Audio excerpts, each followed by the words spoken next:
नमस्कार दोस्तों, आज हमारे साथ हैं राम नारायण तिवारी सर, जो कि अंग्रेजी विषय के प्रोफेसर हैं पीजी कॉलेज में। और आज हम लोग का जो टॉपिक है वो है ओशो से रिलेटेड, जो कि उनका एक वक्तव्य था संभोग से समाधि तक। तो कुछ इस प्रकार के क्वेश्चन रहेंगे जिस चीज़ को हम लोग अच्छे से समझ पाएंगे, और जो हम लोग का वार्तालाप होगा उससे आप भी कुछ समझ पाओगे, क्योंकि बहुत ऐसी बातें हैं जिसको हम लोग निगेटिव वे में लेते आ रहे हैं। तो सारे क्वेश्चन आज मैं सर से पूछूंगा। तो चलो स्टार्ट करते हैं। सर से पहला क्वेश्चन है, ओशो को आप पढ़े हैं, आपके अनुसार वो कैसे दार्शनिक थे? देखो, ओशो रियली दार्शनिक नहीं थे। ओशो एक साइकोलॉजिस्ट थे और उनके पास बहुत बड़ी लॉजिक थी। यद्यपि मेरे दिमाग से तो इस युग के वो सबसे बड़ा इंटेलेक्चुअल था थे ओशो, क्योंकि ओशो कभी मरे हुए भी कोई ज़्यादा दिन नहीं हुआ। पढ़े तो सागर यूनिवर्सिटी से थे कि वहीं मध्य प्रदेश से ही साबल है, जबलपुर में कहीं पढ़ रहे थे। वहाँ कुछ दिन प्रोफेसर रहे भी थे, लेकिन उनकी वैचारिकता और तार्किकता से विश्वविद्यालय में बवाल मचा। नतीजा वो इस्तीफा दे दिए, और इस्तीफा देकर अपने लॉजिक और बौद्धिकता के बल पर ही ओशो ने अपनी पहचान बना ली। तो दार्शनिक वो बड़े ही प्रैक्टिकल थे। माने जो दर्शन की गहराई में हम लोग दर्शन की व्याख्या करते हैं, विजन, लॉजिक, तो उनके पास एक था कि लॉजिक का पक्ष बड़ा तगड़ा था, और लॉजिक का पक्ष था, और उनका जो तर्क होता था दर्शन से ज्यादा मनोविज्ञान पर होता था। तो तन पर जीते, तन और मन पर वो जीते थे, और वो ये कहते थे कि इसके बाद तो अध्यात्म ऑटोमेटिक आ जाता है। इसलिए ओशो को एक चीज में बांध कर देखना। दो ही दार्शनिक हुए आधुनिक युग में, एक जे कृष्णमूर्ति जो हैं और एक ओशो। लेकिन दोनों में बड़ा अंतर है। ओशो पढ़े लिखे थे, जे कृष्णमूर्ति क्लास में गई भी नहीं की। ओशो के पास प्रचुर मात्रा में धन था। धन तो आ गया क्योंकि उन्होंने अमेरिका में एक रजनीशपुरम बसा ही दिया था। जे कृष्णमूर्ति के पास भी धन था, लेकिन जे कृष्णमूर्ति अपना कुछ रखे ही नहीं, सब कुछ डोनेट करते गए दोनों की। बल्कि जे कृष्णमूर्ति करीब करीब 80 वर्ष जग जिए, उसे 70 वर्ष जाते जाते उसे एक्सपायर कर गए, क्योंकि उनके साथ जैसा कि हमारे विचारकों का, चाहे अध्ययनकर्ताओं का विचार है कि ओशो को अमेरिका सरकार ने पॉइजन की सुई कुछ दिवा दी थी, क्योंकि यहाँ ओशो बच नहीं पाए थे। लेकिन ये दोनों के बहुत लंबे शिष्य थे, ज़्यादा शिष्य थे, और दोनों में ये शक्ति थी कि जिधर चाहें संसार को हिला सकते थे। इनके पास इतना पावर आ गया था। लेकिन ओशो कुछ विचित्र थे कि ये दोनों, एक बात था कि ये इंडिविजुअलाइज थे, और ओशो तो पूंजीवादी के समर्थक थे। ओशो सोशलाइट कभी नहीं रहे, वो हमेशा इंडिविजुअलाइज्ड रहे, जो आज के युग चल रहा है। जैसे रेनासा के बाद एक पर्सनालिटी विकसित तो हुए की आदमी की बौद्धिकता तो आई, लेकिन संग संग इंडिविजुअलिटी भी बढ़ गई। माने आदमी समाज के नियम को नेग्लेक्ट करके एक अपना स्वयं का नियम बना रहा है, और अपने आप में जी रहा है। तो ओशो उसी तरह के एक वैज्ञानिक थे, बलबल दार्शनिक थे, जो मनोविज्ञान और लॉजिक से प्रभावित थे। लेकिन वो हमारे जो जे कृष्णमूर्ति थे, वो अपने अनुभव पर ज़्यादा विश्वास करते थे। तो ये दोनों में अंतर था, लेकिन अपने ज़माने का तो सबसे बड़ा चिंतनशील आदमी रहे ओशो, इसमें कोई नकार नहीं सकता। और सांच पूछे तो भारत को दिशा देने के लिए उस व्यक्ति ने बहुत बड़ा संघर्ष किया। माने एकमात्र है व्यक्ति की जो जैसे गंभीर से गंभीर विषय, चाहे भारतीय वेदांत हो, सांख्य हो, कबीर के दर्शन हो, सबको अपने अपने ढंग से उसने व्याख्या किया है, इसमें कोई शक नहीं। मेरा दूसरा क्वेश्चन है, एक उनकी विवादित किताब है, क्या वह किताब भारतीय दर्शन के विपरीत है? ओशो कभी भारतीय दर्शन से बाहर गए ही नहीं है। जो कहता है ओशो को न समझा है न पढ़ा है, ये बता दे रहे हैं। अंतर इतना ही है कि जिस तरह से ओशो उस समय बात कहना शुरू किए, तो ओशो जी रहे थे 21वीं शताब्दी में, लोग जी रहे थे मध्यकालीन में। इतने आधुनिक थे वो। जो तुम किताब का नाम ले रहे हो जिसके विवाद के लिए है, उस किताब का नाम है संभोग से समाधि की ओर जी। तो उसमें कोई नया चीज क्या दिया है? तुम्हारे यहां ऑलरेडी काम की पूजा हुई है भारतवर्ष में। जैसे तुम्हारे यहां महर्षि वात्स्यायन जैसा आदमी ने कामसूत्र की पुस्तक लिखा। वात्स्यायन तो बहुत बड़े महर्षि थे। हमारे जो 14 महर्षि माने जीवित लोग माने जाते हैं, उसमें वात्स्यायन भी माने जाते हैं। हनुमान, परशुराम, वात्स्यायन भी उसमें आते हैं। और उन्हें कामसूत्र जैसा किताब लिखा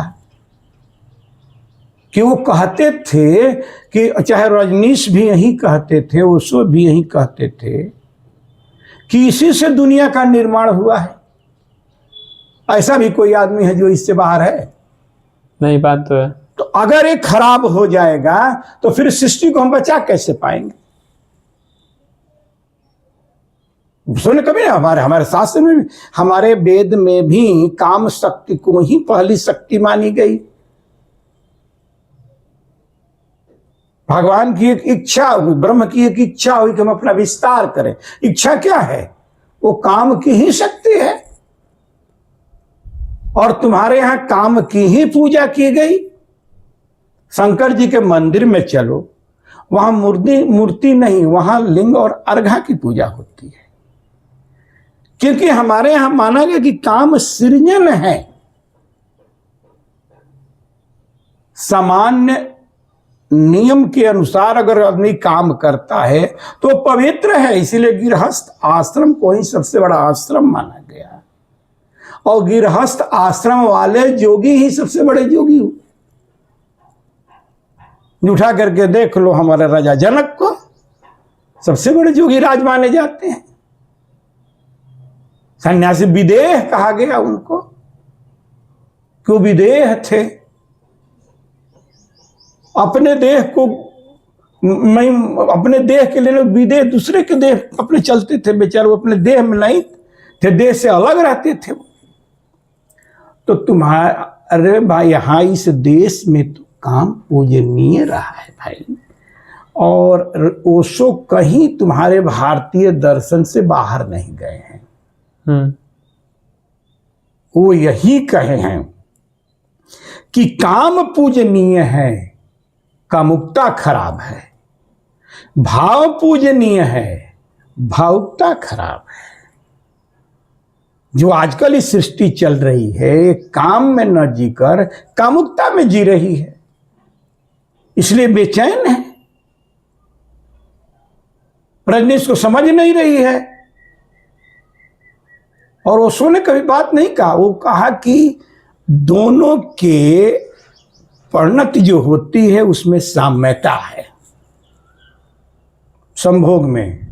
और उन्होंने एक बिंदु लिया है कि संभोग करते समय भी दिमाग विचार शून्य हो जाता है। तो विचार शून्य हो जाता है, तो विचार शून्य हो जाएगा तो आनंद आएगा। यही बात हमारा वेद योग भी कहता है कि तुम अपने को विचार शून्य करो, कुछ सोचो मत, दिमाग को कंसंट्रेट करो, केंद्रित करो। अंतर यहां की रजनीश कहते हैं कि करो मत, हो जाने दो। यहां वो आगे जा रहे हैं, क्योंकि करोगे तो तुम्हारा ईगो उसमें रहेगा। तो ईगो जहां रहेगा तहां आनंद की बात आएगी ही नहीं। तो समाधि में जैसे दिमाग विचार शून्य होता है, उसी तरह संभोग करते समय भी विचार शून्य हो जाता है। दोनों में एकता है। इसलिए उसने कहा कि इस जो प्रोसेस संभोग की चलती है वही प्रोसेस समाधि में चलती है। जैसे संभोग में पति पत्नी का मिलन होता है, उसी तरह समाधि में ईड़ा और पिंगला नाड़ी का मिलन होता है सुषुम्ना में, जहाँ से ब्रह्मास्त्र माने ब्रह्मांड कहा जाता है, विकसित माने फूल जाता है, माने क्या कहते हैं उसको, विकसित हो जाता है और आदमी को परम शांति में चाहे परमानंद में चला जाता है। वही हाल उसको कहते हैं कि वहाँ आदमी जब संभोग में घर द्वार सब कुछ भूल जाता है, ऐसी स्थिति में वहाँ आनंद मिलने लगता है। बात तो उन्होंने इतना ही कहा, लेकिन लोगों ने उसका तिल का ताड़ बना दिया। क्योंकि पढ़ने वाले कितने हैं, उस किताब को तो कितने देखे नहीं होंगे। हमारे समझ से जितने हमारे पास आते हैं इंटरव्यू लेने पूछते हैं, वो तो किताबें नहीं उल्टे हैं। तो भारत में तो बिना पढ़े समीक्षा होती है। तो वो ये मत समझो कि उसने कोई गंदी बात कहे हैं। वो चलते हैं, तंत्र के भी साधक रहे हैं, तंत्र के अनुरूप चलते हैं। और तन का मतलब ही होता है कि तन पर साधना की जाए। मंत्र का होता है कि मन के ऊपर साधना की जाए। ओशो ने क्या किया कि हमारे जो जकड़न है, अंधविश्वास है, उसको तोड़ा। तो जिस अंधविश्वास और जकड़न पर तुम्हारा संसार खड़ा है, उसको तोड़ेगा कोई तो समाज पीछे उसके पड़ ही जाएगा। बिल्कुल, क्योंकि समाज तो एक पैटर्न पर चलता है। तो कोई खराब बात नहीं है, कहने का उसका तरीका उनका उल्टा पलटा था। उसको थोड़ा सा ऐसे लेकर के चलते थे, लोग जानते थे कि कुछ नया बात कहते हैं, लेकिन उनके पास लॉजिक थी। वो किसी बात को मनमान लेते थे। अब उनके शब्द बड़े, क्योंकि दोनों लिखे नहीं थे न यीशु लिखते थे न जे कृष्णमूर्ति लिखते थे, तो सारे उनके रिकॉर्डेड लेक्चर हैं। इसलिए उनके जब किताब पढ़ोगे तो एक ही बात बार बार वो रिपीट करते हैं। तो हटे नहीं हैं वो वेदांत के, चाहे हमारे भारतीय योग दर्शन, भारतीय तंत्र दर्शन, साइकोलॉजी और भारतीय वेदांत दर्शन को ओशो ने प्रैक्टिकलिटी पर उतार दिया है। तो जो एक आदर्श और आइडिया का बीच था, वो पार्ट धरती पर आया तो लोग आश्चर्यचकित हो गए कि कहाँ गया। हम भगवान की पूजा करते हैं ना, लेकिन भगवान गली गली में आ जाए तो कितना आश्चर्य होगा। घूमने लगे तो सही बात है। कुल आदमी दौड़ने लगे, कितना मुकदमा भी कर देंगे, कितना मार भी देंगे। तो बात यही है। और उसको कोई बाहर से, हमारे भारत का सबसे उत्कृष्ट और प्रोग्रेसिव, माने मैं अंग्रेजी में कहता हूं कि प्रोग्रेसिव राइटर सबसे ज्यादा थे वो अपने समय। क्या ओशो ने जो उस पुस्तक में काम शक्ति के बारे में बताया है, उसको वैज्ञानिक कहा जा सकता है? कुछ तो 90% बात तो उनकी सही जाती है, लेकिन 10% उन्होंने अवैज्ञानिक तरह से बात किया, जिसको धर्म सम्राट करपात्री जी ने अपने पुस्तक में काटा। करपात्री जी भी उस किताब संभोग से समाधि के ऊपर एक समीक्षा लिखे हैं। जैसे कभी काल कौन है पुरी वाले शंकराचार्य, उसो के नाम लेते हैं कभी काल, वो भी उनके ऊपर टिप्पणी किए हैं। तो करपात्री जी ने यही कहा था कि ओशो न समाधि को समझे हैं न संभोग को समझे हैं। अगर संभोग में समाधि क्योंकि समाधि तब लगती है जब मनुष्य की एनर्जी जो है, काम की एनर्जी ऊर्ध्वगामी होती है, ऊपर जाती है नीचे से। लेकिन संभोग में तो नीचे जाती है, ऊपर से नीचे आती है।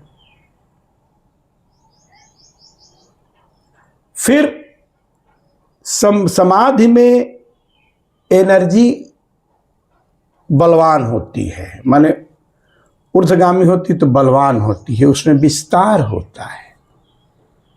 लेकिन संभोग में एनर्जी कमजोर होती है। समाधि में जो शांति मिलती है वो तुम्हारे चैतन्यता से मिलती है, चाहे तुम्हारे विस्तार से खुलती है, माने तुम्हारे ब्रह्मरंधी जो है जब खुलती है तब मिलती है। समाधि में, संभोग में मूर्छा से मिलती है, आदमी मूर्छित होता है। तो यहां उनकी अंडरस्टैंडिंग कम है, कहा जा सकता है। फिर वो कहते हैं कि देर से संभोग करो, समाधि लग जाएगी। तो उस लाइन में तो कुत्ते आगे जाएंगे।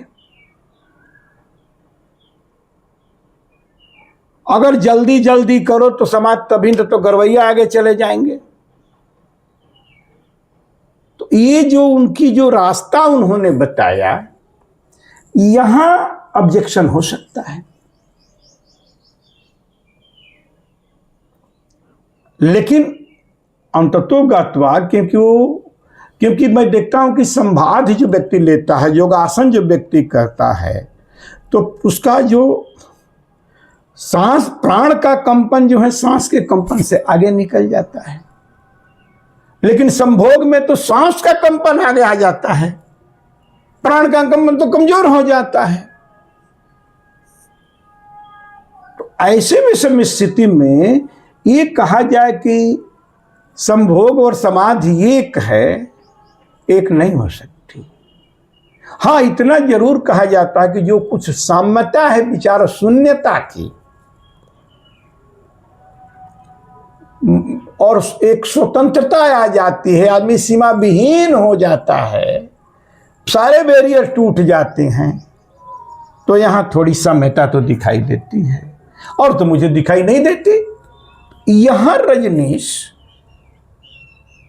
उतने, माने भारतीय दिमाग को उतने कन्विंस नहीं कर पाए। अब पढ़ने वाले नौजवान तो खूब ले किताब घूमते हैं, कुछ मुस्कुराते हैं, चुराते हैं, लेकिन किताबों को तो पढ़े हैं नहीं। लेकिन अगर ये पुस्तकों को कोई पढ़ेगा तो रियली वो बड़े चिंतनशील आदमी थे, इसमें कोई शक नहीं था। थोड़ा बहुत गलती तो सब में होती है, कौन बड़ी बात है। तो रजनीश में हो गई तो क्या हो गई। बच्चान पर तो कई रिसर्च आई है, जाकर के कोई पढ़े, और उन्होंने तो सचित्र भी लिया, कई पुस्तकें तो मैं उनके रखा और पढ़ा और देखा कि उसमें बड़े ही मन वैज्ञानिक ढंग से उन्होंने कहा है। तो जहां सृष्टि की निर्माण होती है, जहां दुनिया जिससे बनती है, उसको इतना गंदा समाज में कह दिया जाए तो फिर समाज में सुधार कौन होगा? क्योंकि वहां तो सबका निर्माण है, कौन आदमी है जो इससे दूर है और उसका पैदाइश नहीं है। तो हमारे यहां जन्म संस्कार भी बनाया गया है, गर्भ संस्कार भी बनाया गया है, गर्भाधान का भी संस्कार बनाया गया है, इसलिए कि सृष्टि का जो निर्माण हो संस्कारिक व्यक्तियों से हो, असंस्कारिक व्यक्ति से न हो। आई बात को लोगों ने समझा नहीं, तो रजनीश उससे न दूर गए हैं और अपनी उनकी चिंतन नया है, बड़ा ही प्रगतिशील चिंतन है। लेकिन वही है कि कहीं कहीं उन्होंने प्रैक्टिकलिटी को नहीं समझ पाया है, जिस पर करपात्री जी महाराज ने बहुत बड़ी किस पुस्तक लिखा है। जाकर के उसको पढ़ना हो तो तुम लोग देख लेना करपात्री जी का। करपात्री जी तो बहुत बड़े ऊंच कोट के संत थे, है लगभग 2-3 शंकराचार्य हैं, सब उन्हीं के शिष्य हैं, दूसरा कोई नहीं है। चाहे वो अभिमुक्तेश्वरानंद हो, चाहे नीलांचलानंद हो, सब उन्हीं के शिष्य हैं। ओशो को आप कैसा संत मानते हैं? ओशो को मैं प्रोग्रेसिव मानता हूँ, प्रैक्टिकल मानता हूँ, भारतीय संत मानता हूँ, जिनको साइकोलॉजी और तंत्र की पकड़ थी। इतना विकसित संत हमारे देश में नहीं हुआ जितने ओशो हुए, और बड़े ही प्रैक्टिकल थे, जो भारतीय जनमानस पर काम करते थे, खास करके युवा पीढ़ी के संत थे, प्रोग्रेसिव संत थे। और संत में तो मैं देखता हूँ कि कभी काल दमन संयम की बात कर लेते हैं, ओशो कहते कि नहीं, जो होना हो मन की सत्ता के बाद ही आध्यात्मिक सत्ता आएगी। तो मन को पूर्ण करके अध्यात्म को ले आओ। यहाँ कुछ संत आए कि मन को दबा करके अध्यात्म को ले आओ, तो जहाँ दबाव होगा अध्यात्म नहीं आएगा। लेकिन उससे बढ़िया हमारे श्रीमद् भागवत में कहा गया कि प्रेम से ही मोक्ष होते हैं, जिसके प्रतीक श्री कृष्ण को माना गया, क्योंकि श्री कृष्ण ने लीला किया है, भोग नहीं किया है। लीला और भोग में अंतर होता है। लीला में दोष दर्शन होता ही नहीं, लेकिन हम लोग भोग में दोष दर्शन करते हैं। हम खुद जिस भोग को भोगते हैं उसको पाप मानते हैं, लेकिन लीला में तो ऐसा है नहीं। इसीलिए श्री कृष्ण को जो चित्र तुम चरित्र पढ़ते होगे, वो 11 वर्ष के पहले ही लीला किए हैं, और 11 वर्ष से पूर्व ब्रह्मचर्य भंग होने का कोई प्रश्न ही नहीं उठता। तो उन्होंने, इसीलिए उनको योगीराज कहा गया। वो सब साधना किए थे, सबसे संयमित थे। तो भारतीय उसको तो हम लोग प्रेमोक्ष कहते ही हैं, भागवत को, भागवत की कहानी को। तो इस तरह की बात है। तो उससे साधारण संत नहीं थे, एकमात्र संत हुआ जो नीचे से ऊपर हिला दिया, पूरे वर्ल्ड को हिला दिया। वैसा कौन संत हुआ? जी बिल्कुल। तो दोस्तों, आज के वार्तालाप को यहीं पे विराम देते हैं, यहीं पे समाप्त करते हैं। अगर अगला टॉपिक कुछ आप सजेस्ट करना चाहते हो तो आप कमेंट कर सकते हो, उस पर हम लोग ज़रूर वार्तालाप करेंगे। बाकी अगर आपको वीडियो पसंद आया हो तो प्लीज़ वीडियो को लाइक कर देना और चैनल को प्लीज़ सब्सक्राइब कर लेना। मिलते हैं अगली वीडियो में गाइस।